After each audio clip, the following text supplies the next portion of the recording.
సహరీ చేయటం తప్పనిసరా? ఫర్దా? అస్సలాం అలైకుం వరహ్మతుల్లాహి వబరకాతుహు.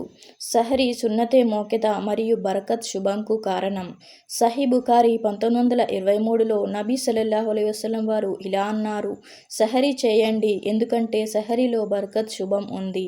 సహీ ముస్లిం 1096లో నబీ సల్లల్లాహు అలైహి వసల్లం ఇలా అన్నారు, మన ఉపవాసాలకు గ్రంథ ప్రజలు అంటే యూదులు నాసరాల ఉపవాసాలకు మధ్య తేడా సహరీ. ఈ హదీసు ద్వారా రెండు విషయాలు స్పష్టమయ్యాయి. సహరీ ఉమ్మతే ముహమ్మద్ సల్లల్లాహు అలైహి వసల్లం ప్రత్యేక సున్నత్. ఇది గ్రంథ ప్రజలు అంటే యూదులు నాసరులకు వ్యతిరేకతకు మార్గం. ఈ వ్యతిరేకత ఆరాధనలో ప్రత్యేకత కోసం, ద్వేషం లేదా శత్రుత్వం కోసం కాదు. ముస్నద్ అహ్మద్ 10932లో నబీ సల్లల్లాహు అలైహి వసల్లం వారు ఇలా అన్నారు, ఒక ముద్ద నీళ్ళు అయినా సరే సహరీ చేయండి.